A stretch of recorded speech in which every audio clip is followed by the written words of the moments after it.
What is going on, guys? Welcome into the third episode, ClubDub podcast, presented to you by SportsMockery.com. Erik, Dhruv, what's happening, guys? I haven't talked to you in about a week and a half. How was the Mother's Day? How was the weekend? It was good. I think it went pretty well. Yeah, can't complain. Good. Yeah. How about you? No, man, it's good. It's good to be home. I'm actually back in my childhood home wearing, and I pulled this out of the closet just for the show. It's a little tight, but it's my my old Urlacher jersey. Wore it just for you, Erik, because I know he's your favorite player. So pulled it out of the closet there. Yeah, absolutely. No, it's been a good week, guys. A lot of Bears news. Another wide receiver. More news out of the rookies. Matt Nagy's talking to the national media. We're going to get into all of that, some of his comments. It really sounds like this is going to be a plan that's going to be pushed out down the road. So really a lot of it's been a really great start to the offseason, which is great for us because we don't run out of things to talk about. So I want to really kick things off, though. I don't know if you guys saw Nagy was talking with Coward. He was on with Rich Eisen. He was on with a bunch of national guys just talking Justin Fields. That's the new hype. You know, everybody wants to talk about rookie quarterbacks. The NFL is a juggernaut when it comes to offseason drama. Everyone wants to know who's going to be the next big thing. So first and foremost, did you guys have a chance to catch these interviews? Yeah, I saw most of them, yeah. What did you guys think? My first comment is, how great is it that Matt Nagy's all of a sudden available for all of these interviews after they after they pull off a trade for Justin Fields? No, I mean, I'm not saying that he wasn't available before. I just found it really funny that, you know, Colin Cowherd, sure. Ross Tucker, come on down. Rich Eisen, absolutely. Just all of these different interviews that are happening, and Nagy's on all of them. It's pretty great. But no, I thought whatever he had to say made a lot of sense, and I think he was very honest with what he feels about his plan for Justin Fields, for the Bears, what he feels like their prospects are for competing in 2021 and beyond, and his own job status. Right? I mean, it's not often that. I mean, I think the media towards the end of the year were probably like, "So Matt, how do you feel about your job?" And he would kind of give the same canned answers, but I think he was much more honest. The last, in these last few interviews, and I think that was good to see. I mean, you can almost picture Nagy like a rabbit in a hole saying, "Is it safe to come out now?" after they picked Justin Fields. So, he can sense that the optimism is out there. So he's going to, get out there and talk about it as much as he can because he's a very personable guy. People love talking to him. Albert Breer, Coward. I mean, there's so many of them, and you can understand why. So, he's trying to illustrate what his plan is for Justin Fields and for the rest of the team. It's not just about the quarterback, obviously, and it sounds like he knows where he wants to go with this, which is something you want to hear. And it's just a question of, okay, now I need to implement this plan. It's, we got our guy. Now it's a question of taking that next step. Yeah, so when I was listening to it, one really interesting thing that I heard from him was, listen, we're going to have separate plans in place, all the coach speak, all the PR talk. When you get past that, though, it really sounds like this is a multi-year plan. It sounds like this is going to be spread out 3, 4, 5 years. Right, because that's really what happens when you draft a quarterback. They're not just if he bombs and misses, or even if he doesn't play this year, they're guaranteed another season. This sounds like a plan where I think they're going to milk it as long as they can. Did you get the same? Because I think that I still haven't decided if Fields is going to play this year. I really don't know. Like, I want to say that they'll give in the peer pressure from the fan base, guys like me who are going to be calling for Fields after Dalton throws his first pick. But, like, I just know I'm going to be doing it. But at the same time, this seems like the longer they wait, the more they get out of this front office, the longer they'll be there, more money they get, the longer, it seems like just keep kicking the can down the road. It could be a good thing though, right? That's what I got out of it. Before I answer that, I want to make, I want to bring to attention this one comment by Sebastian. The media gains interest when your quarterback isn't named Trubisky, Foles, Dalton, or Giraffe. Just great. Or who? Who was that last one? Giraffe. Mike Lennon, basically. Oh, Giraffe. Nice. I was like, is there one I missed? Because there's been so many over the past 20 years, and I didn't get that for the first comment, though. What I would say is I don't know if it's necessarily trying to kick the can down the road. I do genuinely think, and there's reports of the Bears saying this, is that they feel they can win with Andy Dalton. Nagy said this on multiple occasions. They feel they can win with Andy Dalton. And I think the target is about 10 games, which isn't unreasonable. I mean, they won 8 with Trubisky and Foles, right? So, I mean, it's not, I mean, maybe they won't hit 10, right? But I think they feel like they can compete in every game they play, except maybe a couple of them. But, and I think that, you know, they feel that if Dalton gives them what they think he will, which is a consistent, low variance type of quarterback play, then they can bring Justin Fields along on the timeline that they want. And it may not have to be the full year. I think it might be the full year. I think it probably should be the full year, but it may not have to be the full year. They may feel after 8 games or after the bye week, you know what, Dalton, you did your job. Justin Fields coming along, you know, splendidly. We feel like he's ready to play, and they play him. But I don't think they feel that they can milk. I don't feel that they feel they need to milk it, because at the end of the day, if the offense isn't producing, even if they have Justin Fields as a wild card in their back pocket, they still need to show progress. So at the end of the day, I think they need to balance that properly. I just love with the additions. Oh, go ahead, Erik. I'm sorry. I was just going to say, it's always been the same thing with Pace throughout the entire process. He's wanted to get this team to a point where they don't just compete from year to year, but they can compete long term. That's always been his major goal. That's why he drafted Trubisky. That was the intent. Get him in there, get the roster to a point where you can compete. And if he ends up panning out, which of course he didn't, but if he had, they'd have been set up long term. So now it's about resetting and doing that again with Justin Fields. And Matt Nagy recognizes this because he saw it implemented in Kansas City. He saw it implemented in Philadelphia when he was there with Andy Reid. So he's seen this before, and he knows what to do. It's a question of, okay, my job is to get Justin Fields ready, and I feel it's better for him long-term to do that from the sideline because it minimizes injury risks and all that sort of stuff. So this is how he wants to do it, and you have to respect him for it because he's seen it done before. Right, but there's so many people out there that think Fields is just going to walk in and be better. I'm personally one of those people. I think it's going to give him a better look. That's where I'm kind of on board with, you know, why not throw him out there early, you know? Hey, we lost you there for a second, Kevin. You hear me now? There we go. Yeah. There we go. Okay, sorry, my headphones came unconnected there. But what I was saying was, why wouldn't you just throw him in right away if he's going to be a more dynamic quarterback, if he's going to give you more, you know, if he's going to score more points for you right away? And a lot of people believe that. And I'm one of those people. Right? He may give you that physically. It's possible he gives you that physically with his arm talent, with his arm strength, with his speed, with all of that. It's very possible. But keep in mind, it's not just about the physical, right? It's all about the mental. Can he learn the offense? Can he learn how to read defenses? I mean, what was Matt Nagy saying, 3 years into his experiment with Trubisky? I want you to master coverages. I mean, coverage is 101, and we were still in 101, in the third year. So those are all things that Fields is going to have to learn. And the NFL is fast. I mean, at Ohio State, right? I mean, he was in an incredibly great offensive system.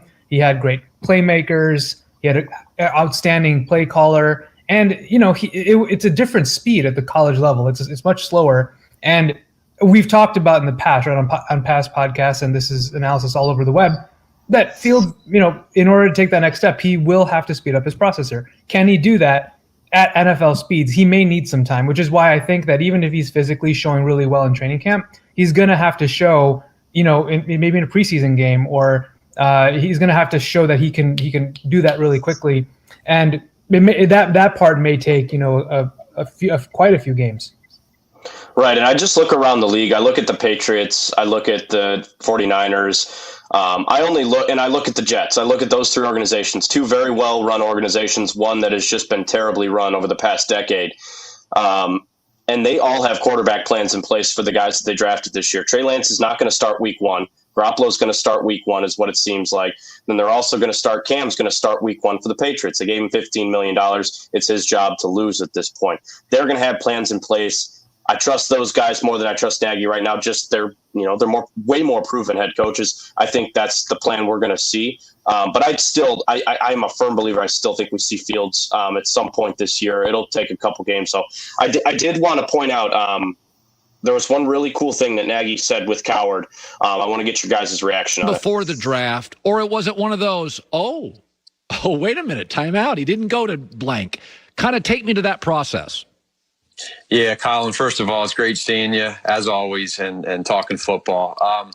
What I would say is this. I think the fun part of heading into the draft and going through it is just going through all the different scenarios that can happen, really at every specific position. And so it's like getting ready for a game, just trying to make sure situationally you're prepared for those 4th and 1 calls, the 4-minute calls to get a first down and win the game. And so we go through every scenario. Hey, what if this guy falls? What if that guy falls?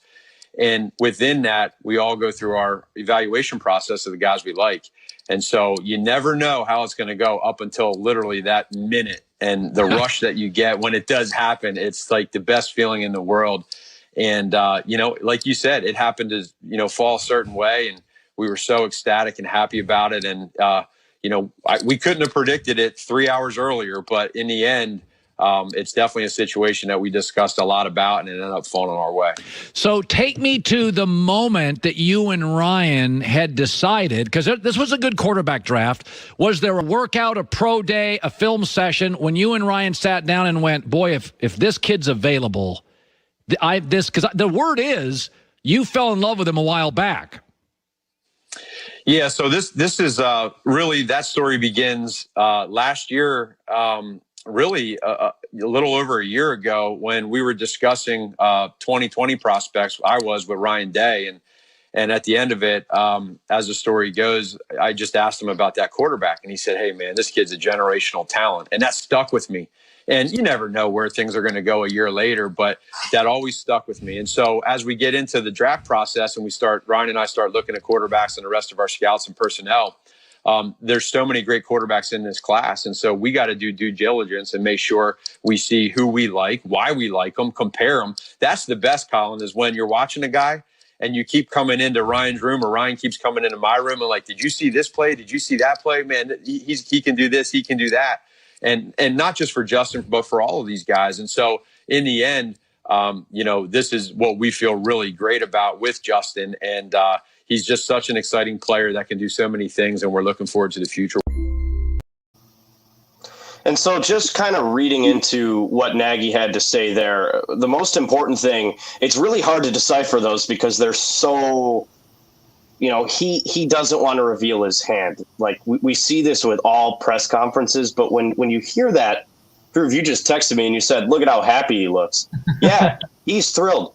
The one thing I didn't get answered on there that I really hope to is where Fields was on their quarterback ranking system. From the way he talked, it's almost as if he was their favorite quarterback in the draft, maybe even over Lawrence. It just seemed like he was thrilled. This was the guy they wanted. If not number one, this was their second guy.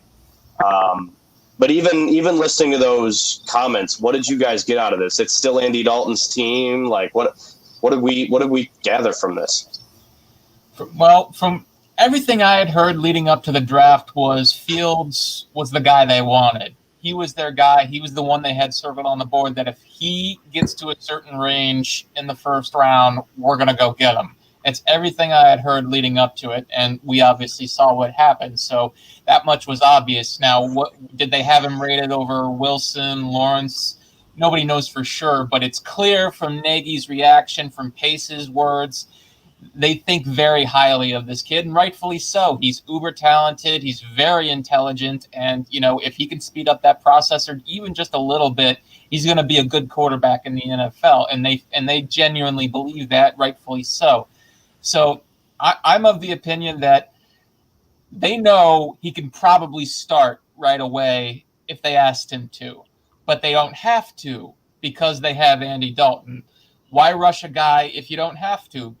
If you can buy him even a little bit of time, even if it's just a month, as it was with Mitch back in 2017, every bit of time you can buy prepares him just a little bit better for when he finally does see the field. And I think that's their mode of thinking right now.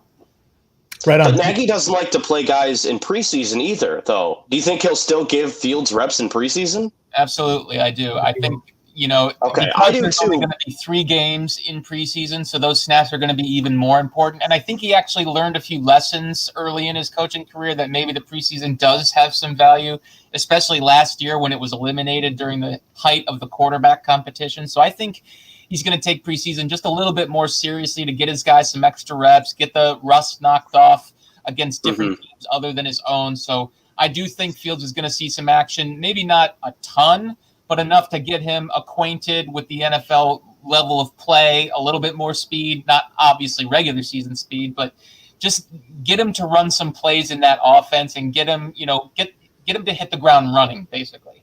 And I think, 2019, he even said, I think I'd probably do things a little bit differently. And obviously he didn't get a chance to in 2020, but I think, for the purposes of getting the team, in a rhythm, just feeling comfortable getting in and out of the huddle, lining up, all of those kinds of things, I think it would be helpful for them. And, to Erik's point, getting Justin Fields some time in the preseason would be super helpful because you're talking about, yes, they're probably not very heavily game planned or schemed or anything like that. But I mean, we're talking about a different level of speed, and we're talking about players who, especially if they're, back end of the roster type guys, these are guys probably, playing with a little less technique or finesse or whatever else that can, in some cases, they're going a million miles an hour trying to make a roster.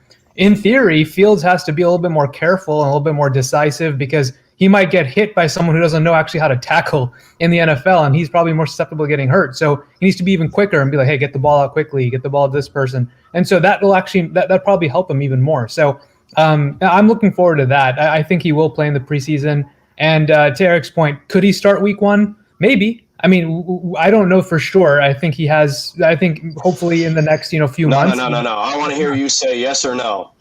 I want to hear you say yes or no. You think he's starting week 1? Would I start in week 1? No. Would I start in week 1? All right, we're all no on that, right? Yes. You're no too. Okay, I agree. I don't think he starts week 1. Week 4 or 5? No, I don't think so. I'm thinking the bye week personally. Bye week. Is probably where it's going to be. I think the bye week early, then we can talk about that. But if it's closer to mid-season, I'd be looking at that spot to where they're probably going to bring him in if the season's kind of not going how they want. Right. Look at how great you guys are getting at this transition thing. We're talking bye week. We're talking schedule. We got the schedule released this week. Look at us growing already. Episode 3 here. Again, this is a big week for the Bears. Rookie minicamp starts Friday. We got the schedule release on Wednesday. Matt Nagy is going to be on the NFL Network as part of that show. So that'll be kind of exciting. This is a really they announced that. The Bears said that today, that he'll be a part of the show. I don't know if he'll be on the whole time. I would assume just when the Bears schedule is going would be my guest on that. But this is when they released the opponents earlier this year, all of us shuddered in fear, and for good reason. Here they are. Just putting this over the top of our page here. I'll get rid of that banner so you guys can read it. But some of those, just look at those away opponents. I mean, good God. Browns, Steelers, Bucks, Rams, and Seahawks all on the road, and the Packers on the road too. Yeah. I mean, good Lord. That's a gauntlet and a half of a schedule.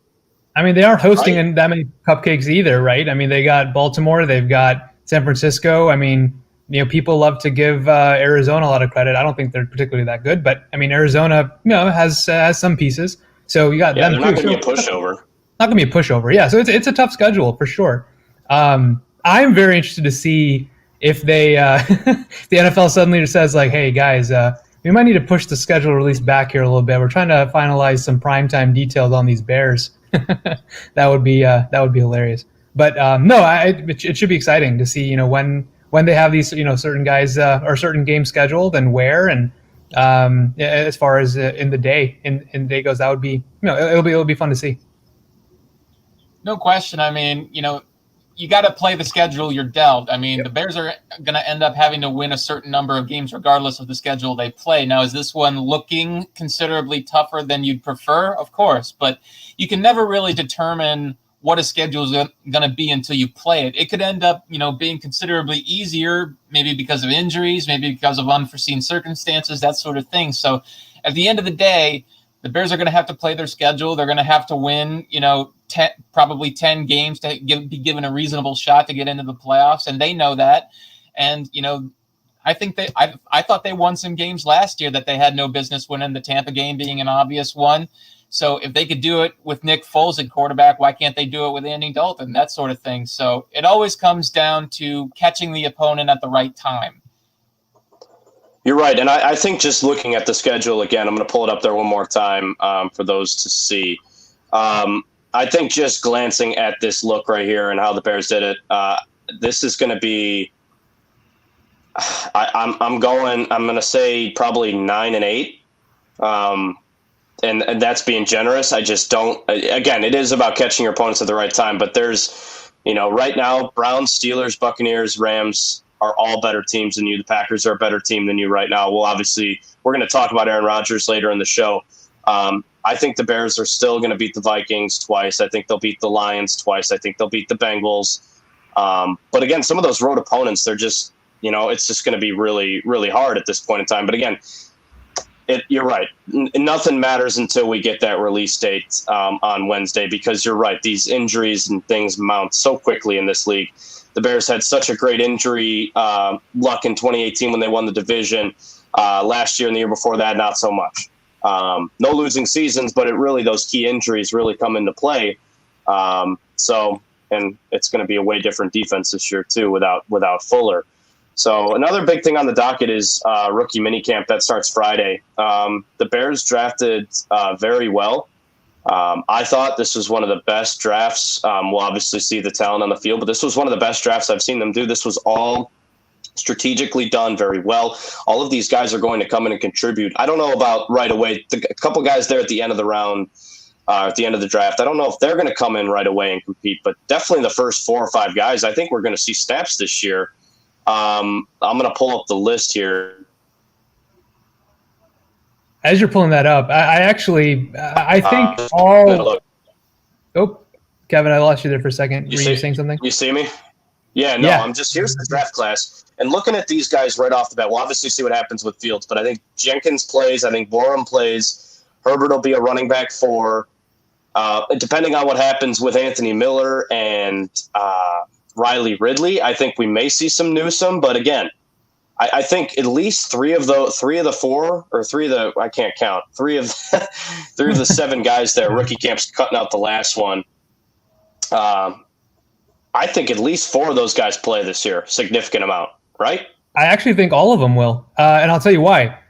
Fields, I think I'm personally thinking he may redshirt the entire year, but if he doesn't, which there's a very good chance that he doesn't, he'll see the field. Tevin Jenkins is probably your left tackle, your starting left tackle, so there you go. Larry Borum is probably at least a swing tackle, could probably play guard, so I expect him to get some reps, especially if there's an injury. Khalil Herbert, I actually expect to be part of special teams at least, potentially, challenging for that kick returner job. Daz Newsome similarly on the punt return side, especially to spell Tariq Cohen, and quite honestly, I could easily see him getting some reps over at wide receiver. Man, that guy is a smooth route runner, sneaky fast. He's fun, so I wouldn't be surprised if he sees the field like Darnell Mooney did. Thomas Graham, I think he would, probably compete for the starting nickel job right away, which is crazy to think about for a 6th-round pick, but have much more talented than a 6th-round pick. And Tonga, and he's probably like the first real true backup to Eddie Goldman that they're going to have all year. And keep in mind, Goldman was out all of last year, so there may be some conditioning things that are going on where Tonga needs to see the field, early and spell Goldman a good bit. So I could actually see all of these guys contributing at some point this year.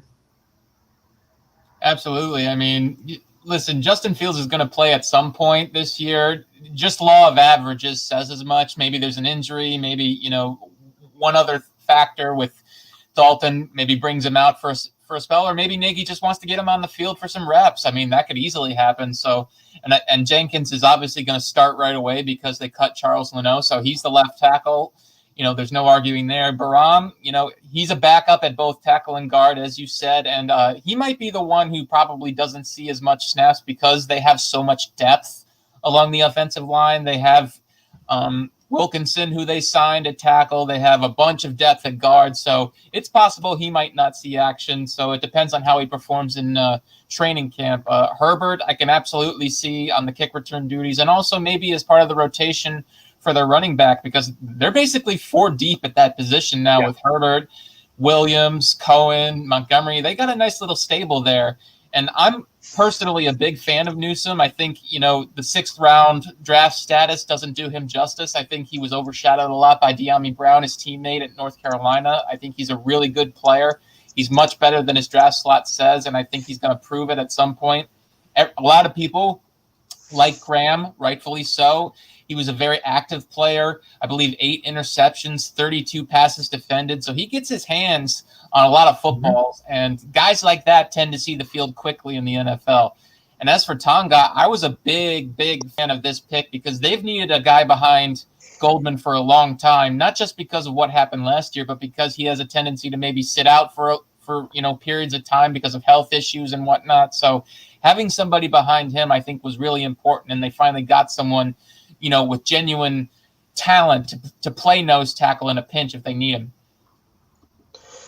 I tend to agree. I'm loving this Tevin Jenkins kid, man. He just reminds me of Kyle Long. Like on Twitter, he's going at it with the fans. Like fans are finding these old photos of him. Like, look at man, look how goofy he looks. That's your starting left tackle, Bears fans. Dude, but he's so good. That's the thing, and I think fans recognize it, but just I don't know, man. He's going at it with the fans. You're right. I think he makes the biggest impact this year regarding if Fields plays. But you're right. I watched some Newsome tape. I like him. I think he'll be okay. The only thing with Khalil Herbert was this signing that the Bears made, going out to get Bird from the Patriots. He had a career year. He had his best year in the pros of the Patriots last year. This is a guy that's also returned kicks in his career. This is a guy who, on Carolina, I think it was, maybe 2018 that I believe he had a few punt returns here and there, and he was their primary kick returner. So where does this guy fit in? Is he the Cordero Patterson? Is he going to be the plug-and-play running backs, run a few offensive plays with him, have him return kicks too? Because but then you have Tariq Cohen in there too. It just seems like there's going to be a lot of competition for those spots, which would be my only, halting point for Khalil Herbert seeing the field. It just seems like there's going to be a lot of competition for it right away.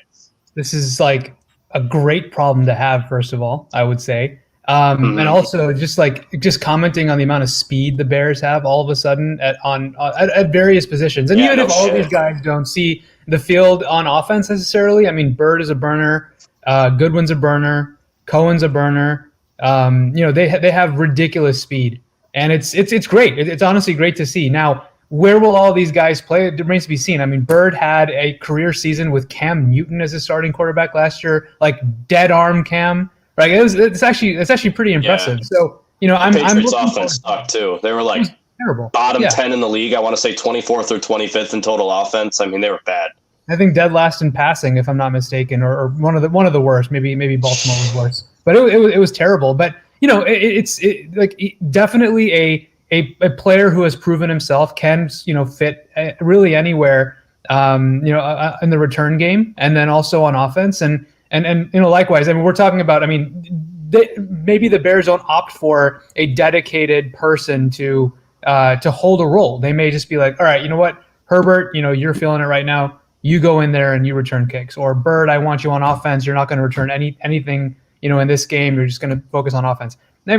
Nagy has so many options, and what I see from Kansas City's creativity, Nagy coming from there, he may finally feel that he has a stable of options that he can use in kind of a crazy way that he hasn't been able to do before. And now he has a quarterback that can get them the ball. So I'm interested to see what happens. I think we might see some crazy shit this year. I think this is all leading up to some trades, right? Like, I don't think they can keep this many wide receivers on there. We keep hearing the Anthony Miller smoke. Erik, have you heard anything on that? Any updates with that?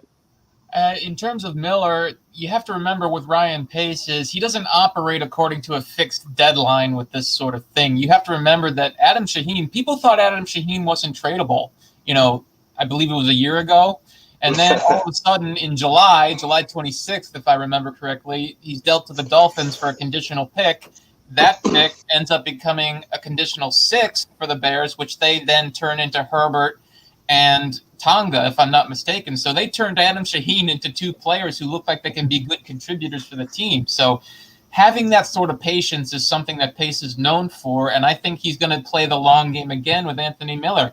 There's really no rush to cut him because he's not counting much against the salary cap. It's only like a 1.2 million cap return if they end up cutting him. So they're in no hurry to cut him until maybe August when they really have to cut down the roster and, finalize the depth chart. So they can play the long game, and all they need is another team to maybe have an injury or some other, sort of situation develop where they're like, okay, we need some help at wide receiver. Let's see what the price tag is on Anthony Miller because he's got talent, he can play. Let's call the Bears, and the Bears will set their price tag and say, okay, you can have him for this. They'll work out a deal, and he still ends up getting his pick, just maybe a little bit later than people thought. I think that's where Pace is sitting right now.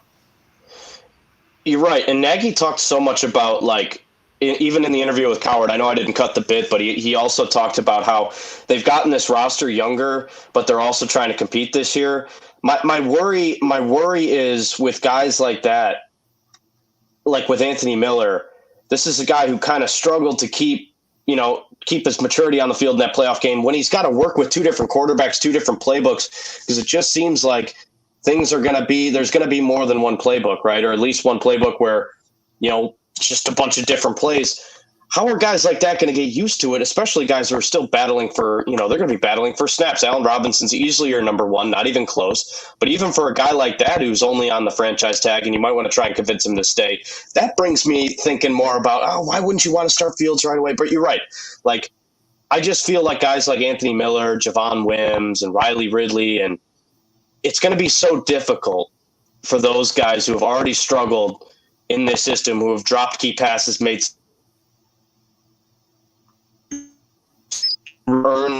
keep to quarterbacks. That's what makes me believe, maybe bringing in a guy like Bird, he's been in the league about the same amount of time Miller has, maybe a year more. Maybe that helps stabilize the position a little bit more. But I don't know. I don't know. I'm torn on this. I think everything about this offseason for the Bears has said we need to give ourselves options. So we're collecting as many guys as possible who have produced in the NFL, Goodwin, Bird, all these guys, and then we're going to forgot about Goodwin. Oh, Goodwin, yep. I mean, he had 900 yards, I believe, one year, and I think that was 2017 when their quarterbacks were hurt. So he can play. His problem has been sort of a health issue because when he's healthy, he can be explosive, and that's another thing the Bears have been searching for more explosive plays because they have had one of the worst offenses in terms of big plays the past couple of years, and I'm sure that's been driving Nagy insane because he loves the big play. He loves to strike deep, and he's had so many opportunities to do so. Mooney, how many times did they miss him last year in terms of being wide open down the field, and he was either underthrown or overthrown because the guy couldn't get him the ball? So that's another reason why I think they targeted Fields, because that's one of his strengths of his game. He's really good throwing down the field. So I think that's been their overall plan. Let's get guys in here who are good at producing big plays and can give us more explosion in our offense. So in that regard, I really like what they've tried to do. Beef up the offensive line in order to give the quarterback more time to throw and get these speedy guys on the outside that we can throw to down the field. You just reminded me of the migraines I used to have rewatching games the day after, man. You remember the Rams game, the Bucks game, Mooney's just wide fucking open and just oh my God. Torched Ramsey to a crisp and they still missed him. Make the throw. Oh God. Anyway, that's fine. No, but this is where I agree. Big plays are so important. And the reality is, right, depth, the Bears haven't had a lot of depth, right? This is absolutely about giving themselves options, letting them, battle out. The Bears are not desperate to get rid of Anthony Miller. If they were, they would have traded him on draft night because they would have given an opportunity to make a play in a deep wide receiver class. Clearly, whatever happened, I know George McCaskey, burnt Miller, to a crisp on, local radio airwaves and everything, the day shortly after the season ended. But, it's very possible Miller's made amends or, taken, some sort of initiative to kind of fix whatever was going on that was, some trust issues or whatever there is. But clearly they weren't in a hurry to get rid of him, and he is still a very talented player. So the Bears may feel like, you know what, whatever, we'll just go in and we'll give Miller one more shot, and if he has a good year, great. We'll let him go at the end of the year, and we'll maybe get a compensatory pick for him. It's very possible they want to go that route, but this is all about absolutely giving themselves options, having increased competition. Guys like Javon Wims at this point, I don't necessarily see a path to staying on the roster for him, but someone like Riley Ridley, who hasn't had a lot of opportunity, but has somehow made like big catches whenever he's been in the game. I remember the fourth down in the season-ending game in Minnesota in 2019, in Tennessee on fourth down, randomly in the game when they were trying to make a comeback. He caught like a 3rd and 17 or a 4th and 11, something like that, to convert a first down. I mean, he's made some plays. He just hasn't had a lot of opportunity. This might be his year to go in there and compete. In year 3, I think it is for him. So to that point, it's not necessary that they have to get rid of all of these extra bodies right away. And the rookies, I see all of them making the roster. I think they got so much value from where they got these guys in the draft that they're better than some of the pieces they already have on the 53 man. So I think all the rookies make it. Yeah, there's about 75 guys on their roster right now, so they have to cut about 20 of them, but that's normal for this time of year. That happens all the time. So there'll be plenty of guys. But no, I agree. We really need to see just a third wide receiver step up this year, especially if the continued drama continues in Green Bay and they have a shot to win this division.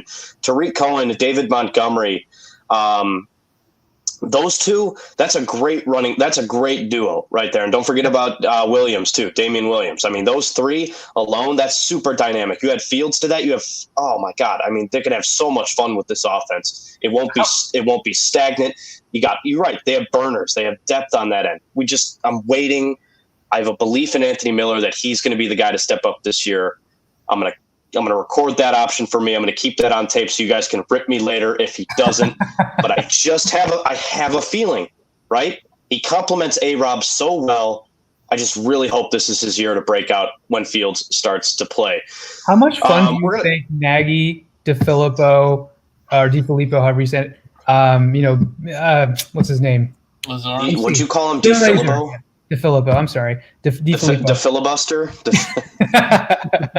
Defoe, no. Anyway.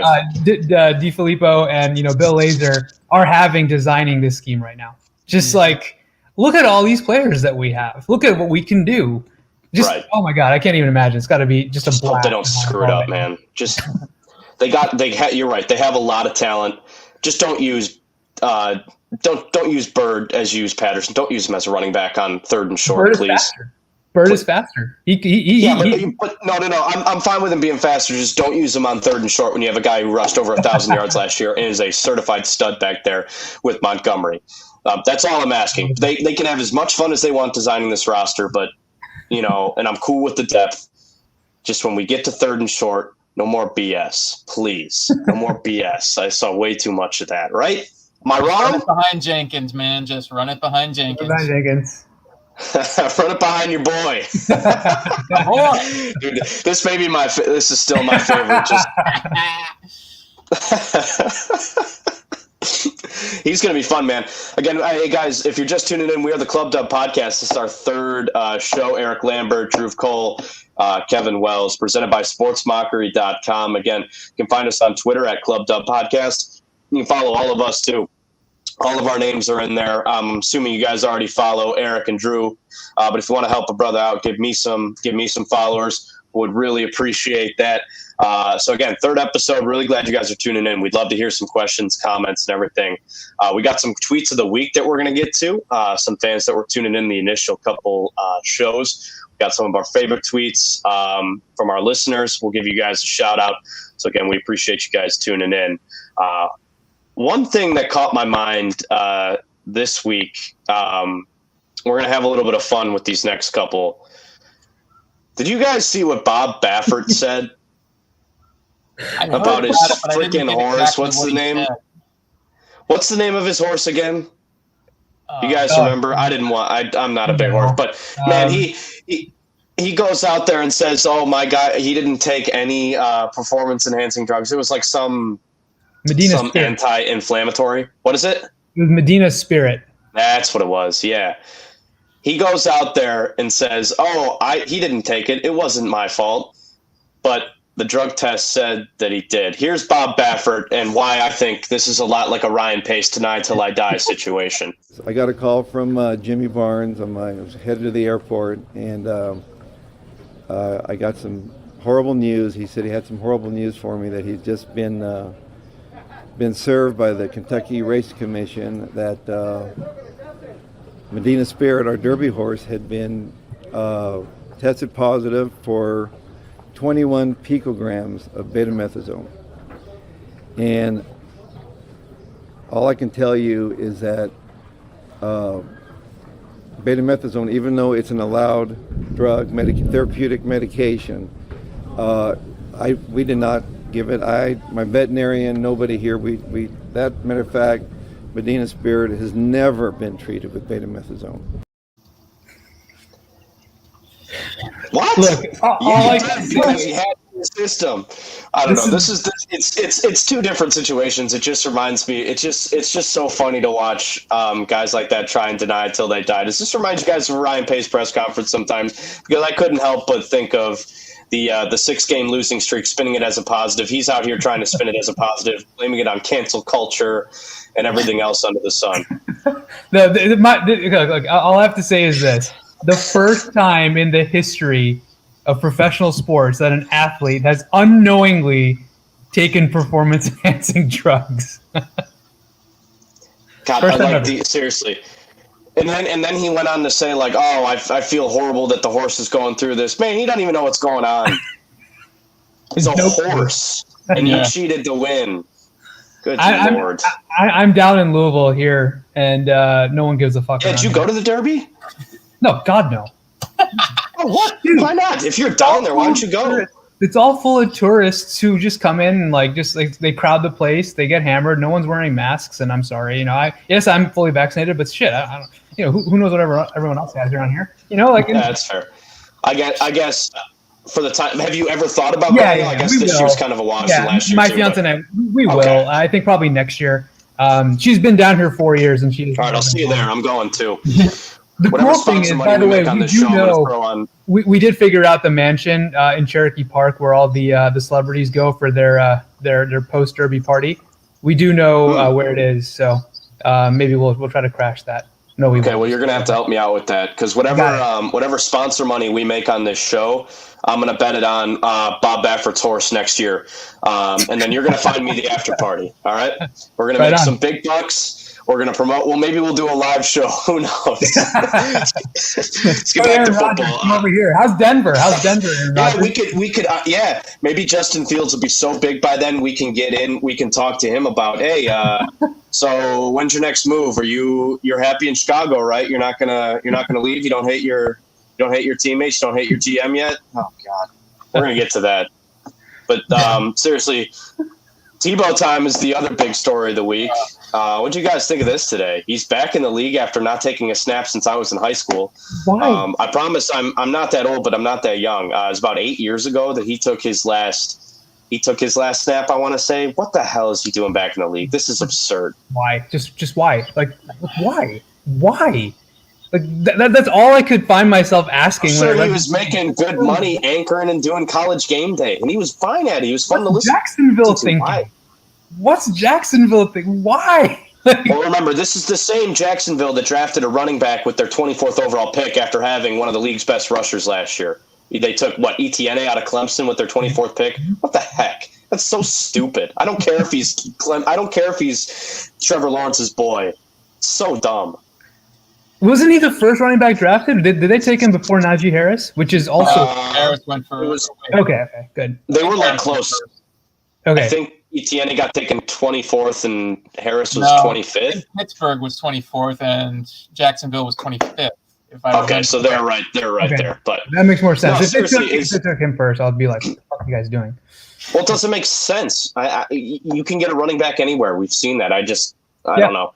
Urban Meyer is going to do him. He's been given the reins, but this just speaks idiocy. Like, this is so stupid. I don't. The guy was in minor league camp training baseball for the last few months before he got cut last year. Like, isn't it true that basically Urban being loyal to a guy who did so much for him in college? That's basically what it is. It's exactly what it is. I mean, Tim Tebow won him 2 national championships. There's always going to be that connection between the two because of that. So he's going to give, his guy a chance to get back into the league if possible. It's just that Tebow waited too long. If he had made the transition to tight end immediately, 9 years ago, he may have had a shot at it, but he's 33 now. He's not in football shape like he used to be. And I just think this is a PR stunt at this point, because I don't think Tebow's going to be able to beat out anybody, especially at that position that he's never played before. So, this is just a colossal waste of time, in my opinion. I was just going to say, didn't the only pass ever thrown to Tebow during his actual playing days as a quarterback hit him in the helmet or something? He didn't catch the ball. Like, what are they doing? Who knows? I don't know. They had 70 million in cap space, and I just can't believe this guy has an actual NFL contract, not even an invite to minicamp or something like that. They gave him a full-on contract. That is just so stupid. Other news of the week, Adam Thielen. You guys heard this? He ripped Lambeau Field. He called it a garbage stadium. But then he talked on the Pat McAfee show again today, and he kind of took it back. He goes, "It's one of my favorite places to play." But he called it. He goes, "Locker rooms aren't special. You got to sit on metal bleachers." It was so goofy. I have a funny tweet to share. Have you guys been to Lambeau before, by the way? Yes. Yeah. I've never been. Maybe we should try and go this year. I've never been. For a Bear Packer game or just for a regular game? Actually, for a different game. I'm game for either. Packer game or Packer Bear game will be more expensive. That's for sure. Yeah. I think I went to. I think it was a Lions game. Did you like it? Yeah, it's definitely cool. Like, it's definitely a sweet, place. Like, you got this massive ass stadium in tiny Green Bay. They have nice around the stadium. It's pretty cool. I'm not gonna lie, and it is pretty majestic when you get in. But I mean. Look, I get so Thielen. I don't think what he said is his favorite place to play. I think it's his favorite place to win, because it's in my profile. Like, nothing beats a road win. Nothing beats a road win. Like, you go into an NFL stadium and you basically tell the fans to fuck off when you win. It's the greatest thing ever. So I get it. I absolutely get where Thielen's coming from, especially when it's Packer fans. Exactly. This one got me good. This one got me good today. Shout out Bills. PL's win. I think he's a Bills fan. I was looking at his tweet today. And again, I'm gonna be honest. That makes Soldier Field look good. I'm not a Soldier Field guy. I don't like it at all. I'm all on board for that. We'll talk about this in the next show. It's a good cliffhanger. We'll talk about if they're gonna move to Arlington Heights. I'm on board for it. I don't know about you guys, but I think we'll save it. That would be that would be cool. But yeah, we'll wrap up with this and a few questions. If you guys are wondering, the Aaron Rodgers situation, from the people I've been told up here in Milwaukee, it's not getting any better. Rodgers still hasn't talked to the media. He didn't talk to the media about when the situation with LaFleur was up in the air. That's not his style. He spoke to Tirico at the Derby and said, this sucks that it got out. Rob Domofsky of ESPN says that the Packers didn't release it. He doesn't believe that Rodgers' camp didn't release it, but Rodgers is denying it. It is just a mess. He said, she said situation. Obviously, we won't see a trade until around June 1st. I think it limits the amount of cap casualty that would hit the Packers, but I think they're facing a $38 million dead cap if they trade him. And I don't think they have a choice. It appears from the things I've heard and from the people I've talked to, it's not looking good for Green Bay, which means it's looking fucking fantastic for us, but it is not looking good for Rodgers in Green Bay. So tweets of the week. Yeah, shame, right? So again, we're a ClubDub podcast, guys. These were the tweets from the mailbag, so I'll let you guys kind of talk through these. You guys release your mailbags every once a week, right? Mm-hmm. That's right. Any good ones in there from this week that we don't get to? We'll have you talk about, but we'll talk about these first couple. Here's one of the first tweets I really, really liked. How many of the Bears draft class make the opening day roster? How do you think they fit in to make the team? We talked about this a little bit. Yep. But shout out, hey John, thanks for tuning in, man, and thanks for being a follower of Sports Mockery. But Is this who makes the team out of those rookies? You think all of them? All of them. Drew? Yeah. Easily. Yeah. Easily. Okay. I think I think go for it. I think, if you look at it, obviously Fields, the guys at the top, that's a no-brainer. But with the guys at the bottom, they all fit positions that they're positions of need. Tonga at nose tackle, that's a position of need. Graham at cornerback, they need depth at cornerback. So when you go down the list, it's not like they're all falling into crowded position groups. They're all fitting into need position groups, which only enhances their chances of making the roster, which is another reason I think they all make it, aside from them actually being talented despite where they were drafted. All right.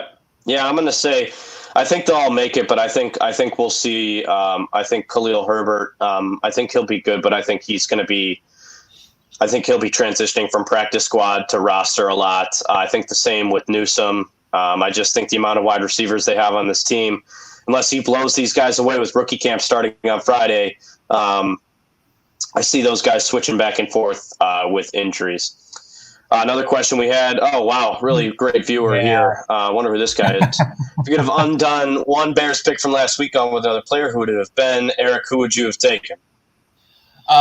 It was in the 5th round. Listen, I liked the Barham pick. I'm never opposed to adding more offensive line, especially when you're getting a young quarterback like Fields. So it's not against the player himself. It's who I wanted in that place, and it was Indiana safety Jamar Johnson. I'm a big fan of his. He's got a really well-rounded game. He can play either free or strong safety. He's got instincts. He's got speed. He's got size. I felt he would have been a perfect long-term possibility to start next to Eddie Jackson at the back end of the Bears defense, which has been a problem for them since Adrian Amos left. You're going with one-year guys like Clinton Dix, and then you're going Gibson again. He's getting on the older side, even though they brought him back. So I thought Johnson would have been just a perfect pick there for them. Yeah, I'm actually very similar. I actually had no idea who Larry Borum was when they were selected. And I went in and I started watching some tape, and I'm like, okay, I see it. Yeah, this actually kind of makes sense. But no, I actually agree with Erik. Jamar Johnson, I was surprised he fell so far. But if you want to go in the interest of offensive line, why the hell did Trey Smith fall so far? I have zero clue. But I would have loved to see Trey Smith. Yeah. But I mean, I'm not going to complain about Borum. Everything I've seen since they picked him has been positive, and I'm excited to watch him play. But yeah, those two guys, I was like, man, those would have been steals too. Yeah, and what's his face from the Chiefs who got cut went over to Indianapolis today. I think, yeah, I thought that they may have been targeting him with an offensive line pick with the $10 million in cap space they had after Leno. I think a lot of people were thinking along those lines. But I think just with the $10 million, I think we maybe will see another move here, maybe offensive line. But I don't know. I really like the way they're going with that. But you're right. I kind of tend to agree with you guys. I didn't know who Borum was, or if is that how you pronounce his last name? Borum. Yeah. Borum. That's what I didn't know who he was. I've never really watched Mizzou football, but from the things I've seen, he's versatile. Would it be safe to say Chicago is not in a win now mode this season? So I think it's safe to say that because you drafted a rookie quarterback who might not play. Drew? The Bears just came out, and Matt Nagy just said today on the Ross Tucker podcast that they feel that they can win this year, and they feel they can balance win now versus development. So I feel like they don't have a win now mandate, but they are expecting to win, if that makes sense. So I think they expect to have 9 wins, maybe 10 wins, like they've come out and said with Andy Dalton. But I don't think, unless they are unless they're bottoming out offensively, another disaster, and they're 6-9 by the time week 16 comes around. Right at that point, I'm pretty sure they'll probably be like, George McCaskey's going to be like, guys, what the fuck. But I think, other than that, I think the Bears don't have a win now mandate this year. You can call it win now because obviously you're talking playoffs and all that. But to me, it's not so much win now for them. It's don't suck now. Yeah. This would be a bad. Isn't that how it's always been under Nagy, though? It's always been that way. Like the last 3 years, I feel like there needs to be some accountability with it. Oh, sure. There's always supposed to be accountability with the guys at the top. But I'm saying, if they go like 6-11 or, even worse, then you need to start thinking, okay, they got better in the offseason in terms of the talent they acquired. Yeah, they lost some guys like Kyle Fuller, which is unfortunate, but they're still a good enough roster to be in the playoff mix. So if they bottom out now, despite all the positivity around this team, that would be looked at as a huge disappointment, rightfully so. Then you need to start thinking, is Matt Nagy really the right guy for this team and guiding Justin Fields' future, or can we get somebody better? And, obviously George McCaskey's going to have that in the back of his mind, but at the same time, he believes in these two guys, and he made that clear when he decided to keep them this offseason. So I think they have a little bit longer tether than people realize, but at the same time, that tether can get a lot shorter if they end up really sucking this season.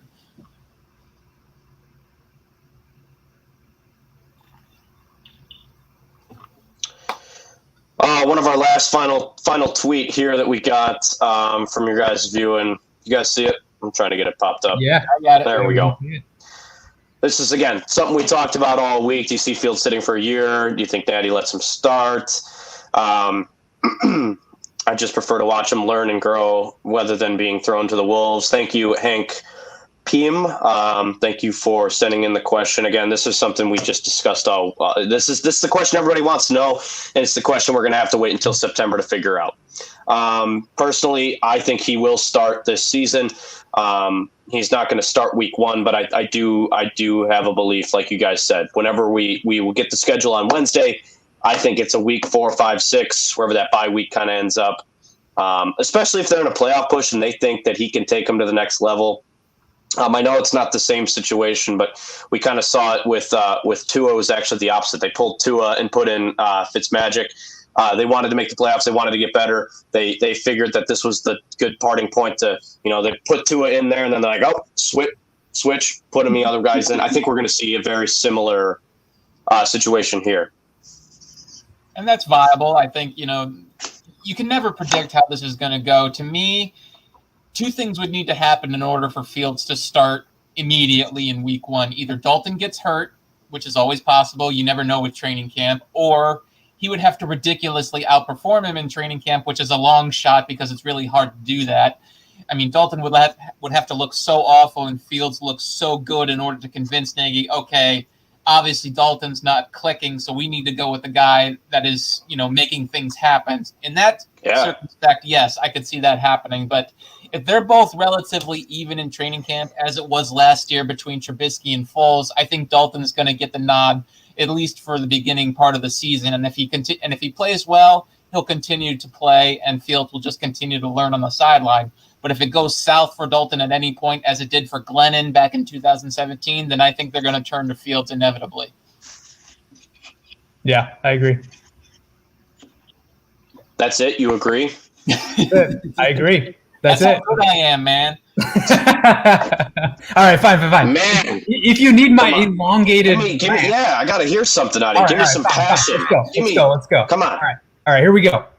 No, I don't think he starts week 1.